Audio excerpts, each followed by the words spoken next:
Hello दोस्तों, मेरा YouTube channel में आप लोग का फिर से स्वागत है और मेरा नाम है रहमुद्दीन अंसारी और आप देख रहे हैं मेरा यूट्यूब चैनल सेलर अंसारी।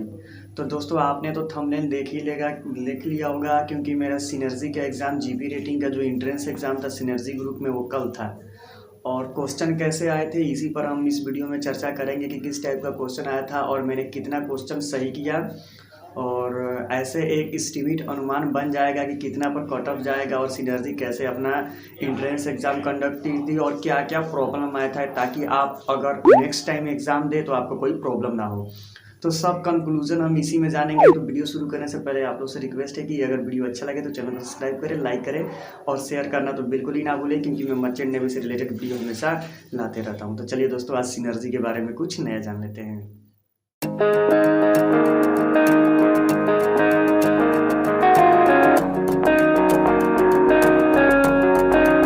मेरा सिनर्जी का जो एग्ज़ाम था वो आपका 30 नवंबर को था, यानी कल मेरा सिनर्जी का एग्ज़ाम था।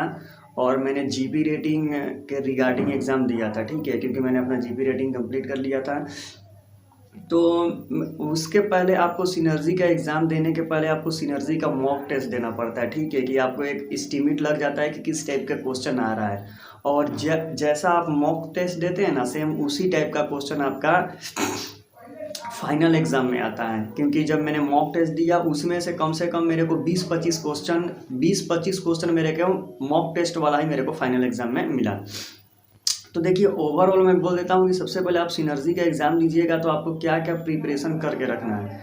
क्योंकि मेरे पास 4 लैपटॉप थे और मैंने 10 बजे से खोलना शुरू किया और मेरा एग्ज़ाम शुरू हुआ एटलीस्ट 1 बजे।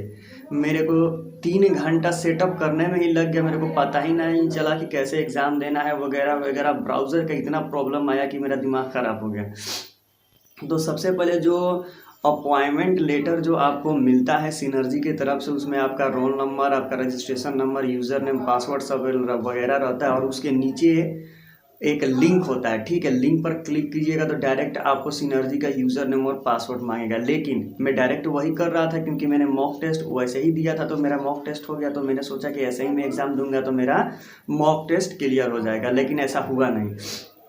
मैं देते गया, मेरा फ़ोटो वेरिफिकेशन भी हो गया। और फ़ोटो वेरिफिकेशन कैसे करना था, तो आधार कार्ड था, आधार कार्ड इस तरह अपने जो नेक है उसके नीचे इस तरह रखना था, फ़ोटो वेरिफिकेशन हो गया। लेकिन जैसे ही मैं सबमिट करता था तो वो लिखता था कि सिक्योर ब्राउज़र से आप ओपन कीजिए। तो मैं सिक्योर ब्राउज़र क्रोम से भी ओपन किया, उससे भी नहीं हुआ। फिर मोज़िला फायरफॉक्स से भी ओपन किया, उससे भी नहीं हुआ। यही मेरे को प्रॉब्लम फेस हो रहा था। और जो सपोर्टिंग टीम है उनको मैं फ़ोन कर रहा था तो सपोर्टिंग टीम का फ़ोन हमेशा बिजी बता रहा था। मैं बहुत परेशान हुआ। उसके बाद एक बंदे थे, उन्होंने मेरी हेल्प की, ठीक है। उनको मैंने ये अपना जो अपॉइंटमेंट लेटर का मेल आया था उसको सेंड किया, वो बढ़िया से पढ़े। और पढ़ने के बाद उन्होंने बोला कि ये जो सेकेंड नंबर लिंक दिया है उस ब्राउज़र को तुम इंस्टॉल करो। तो फिर मैंने जाके अपने ईमेल आईडी से उस ब्राउज़र को इंस्टॉल किया। फिर अपने कंप्यूटर में जाकर जो पॉपअप विंडो होता है उसको डिसेबल किया। उसके बाद मेरा टेस्ट क्या हुआ तो शुरू हुआ, क्योंकि सिनर्जी वाले क्रोम ब्राउज़र और फायरफॉक्स मोज़िला ब्राउज़र में अपना एग्ज़ाम शुरू नहीं होने देते, उनका एक अलग वेबसाइट होता है। जब आप ओपन कीजिएगा सिनर्जी का वेबसाइट तो वहाँ पर लिखा रहेगा टेस्ट सिक्योर ब्राउज़र और एक तरफ लिखा होगा टेस्टिंग कैमरा। तो मैं टेस्टिंग कैमरा कर चुका था, लेकिन टेस्ट सिक्योर ब्राउज़र क्लिक कर रहा था तो वो ही नहीं रहा था, क्योंकि वो आपको ईमेल से करना है अपना। तो ओवरऑल मेरा एग्ज़ाम आपका 1 बजे शुरू हो गया, ठीक है। और 2 बजे तक टाइम था कि 2 बजे के पहले अपना एग्ज़ाम क्लियर, मैंने अपना एग्ज़ाम शुरू कर लेना है। तो मैंने 1 बजे से एग्ज़ाम शुरू किया और मेरे को 3 घंटा पूरा टाइम मिला है। 3 घंटे के टाइम में 200 क्वेश्चन आए थे, ठीक है। 200 क्वेश्चन में आपका 50 नंबर का MEK पूछा था और 50 नंबर का GSK पूछा था, ठीक है। और 25 नंबर का आपका मैप से क्वेश्चन आया था। और आपका 25 नंबर का मैकेनिकल एप्टीट्यूड आया था, जिसमें मैंने बैलेंस पुली वगैरह बताया था, उस टाइप का आया था। और आपका 25 नंबर का फिर रीजनिंग आया था, जिसको आप न्यूमेरिक रीजनिंग बोलते हैं, जिसमें फिल इन द ब्लैंक्स था। और 25 नंबर का आपका ऑड मैन आउट था, ठीक है, यानी फिगर वाला क्वेश्चन था। तो इतने क्वेश्चन पूछे गए थे, ठीक है। और एक क्वेश्चन का 1 नंबर था और निगेटिव मार्किंग 0.25 थी, यानी आपका निगेटिव मार्किंग 0.25 था, यानी 4 क्वेश्चन गलत होने पर 1 नंबर कट जाएगा। तो ओवरऑल मैं आपको हकीकत बता देता हूँ, मेरा जो एग्ज़ाम हुआ और मैंने जो मेरे को डाउट क्वेश्चन था उसको मैं छोड़ दे गया, ठीक है। तो जब मैंने ओवरऑल अपना ए सेक्शन कंप्लीट किया, ये उल्टा था, पहले एफ था, उसके बाद ई था, उसके बाद डी था, उसके बाद सी था, उसके बाद बी था, उसके बाद ए था, मैंने उल्टा चल रहा था ये, ठीक है। सब क्वेश्चन में A B C D section चलता है, लेकिन इसमें उल्टा चल रहा था। तो मैंने section F E D C B E ये सब मैंने कर लिया, ठीक है। और जो मेरा डाउटफुल क्वेश्चन था उसको मैं छोड़ते गया, ये समझ करके मैं उसको लास्ट में क्लियर कर लूँगा, लेकिन ऐसा नहीं था। आप भी ध्यान से समझ लीजिए, अगर आप सेक्शन ए कर रहे हैं तो सेक्शन ए का पूरा क्वेश्चन कंप्लीट कीजिए, उसके बाद आप सेक्शन बी में जाइए। अगर सेक्शन ए कंप्लीट करने के बाद 25 में से अगर आप 2 क्वेश्चन छोड़ देते हैं और सेक्शन बी में चले जाते हैं तो फिर वो सेक्शन ए नहीं खुलता था, ठीक है। तो मेरे को ये पता नहीं था, जब मैं लास्ट एग्जाम सबमिट किया तब मेरे को पता चला। उसके बाद उसी तरह मैंने section A, section B, section D में इसी तरह करते गया, और कुछ क्वेश्चन मैं छोड़ते गया कि इसको मैं लास्ट में अटैम्प्ट करूँगा क्योंकि ये मेरे समझ में नहीं आ रहा है। तो इस तरह जब मैंने क्वेश्चन 99 200 कंप्लीट कर लिया क्वेश्चन, तो 200 कंप्लीट करने के बाद मैंने देखा नीचे, तो वहाँ पर 200 में 185 मैंने कंप्लीट किया था। और 15 क्वेश्चन ऐसे थे जो मेरे को डाउटफुल लग रहे थे, मेरे से नहीं आ रहा था, तो मैंने उसको छोड़ दिया था कि लास्ट में करूँगा। और मेरे पास कम से कम एटलीस्ट 46 मिनट बचा हुआ था, यानी 45 मिनट मेरे पास बचे हुए थे वो क्वेश्चन को सॉल्व करने के लिए। लेकिन मैं जब वो सेक्शन खोल रहा था तो वो ओपन हो ही नहीं रहा था, ठीक है।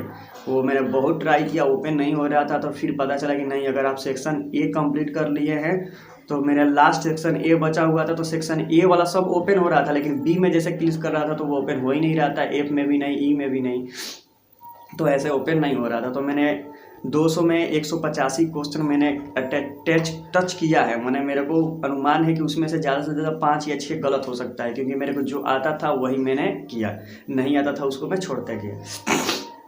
तो ओवरऑल मैं बता देता हूँ कि मैंने 200 में 185 क्वेश्चन किया है, वो भी सही। अगर हो सकता है कि मान लीजिए कि मैं भी मैनुअली कर रहा हूँ, अगर मेरे से मिस्टेक हुआ तो कम से कम 10 या 7-8 क्वेश्चन गलत हो सकते हैं, ठीक है।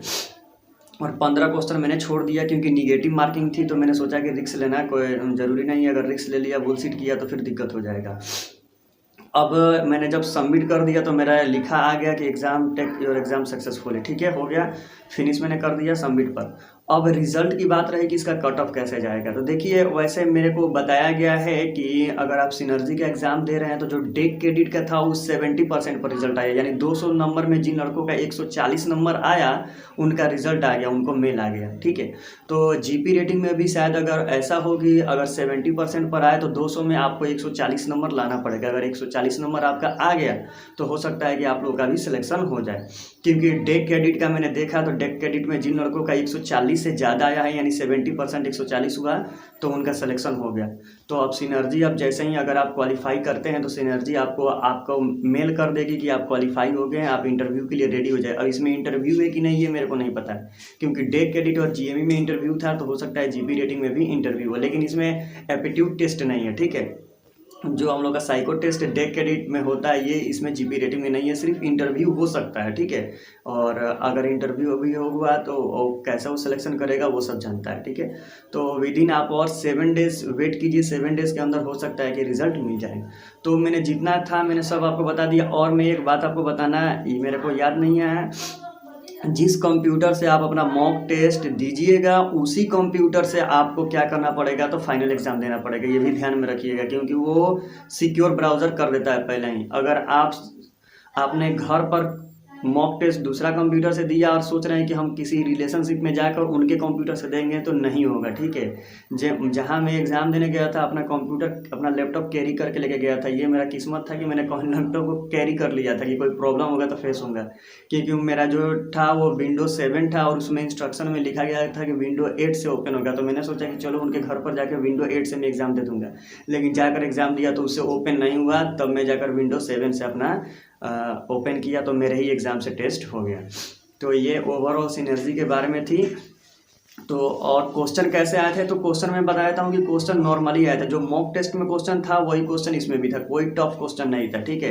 लड़के बोल रहे हैं कि सिनर्जी का एग्जाम टफ आया था। जो लड़के इंडियन नेवी, एयरफोर्स और कोस्ट गार्ड का तैयारी किए हुए हैं उनके लिए सब क्वेश्चन नॉर्मल था, क्योंकि जो लड़के ये तैयारी नहीं किए हैं, सिर्फ जीपी रेटिंग पढ़े हुए हैं, वो जीपी रेटिंग का एग्जाम क्लियर कर लेंगे। जीपी रेटिंग जो सेक्शन से आया था एमईके जीएसके से, उनको हल्का लगेगा, लेकिन जो रीजनिंग क्वेश्चन था उसमें जाके अटक जाएंगे, क्योंकि वो लड़के तैयारी नहीं किए इंडियन एयरफोर्स, नेवी और कोस्ट गार्ड का। मैंने तो इंडियन नेवी, इंडियन एयरफोर्स और इंडियन कोस्ट गार्ड तीनों का तैयारी कम से कम 3 साल किया है, ठीक है। 3 साल किया है तो मेरे को रीजनिंग वगैरह सब आती थी, तो मेरे लिए वो टफ नहीं लगा।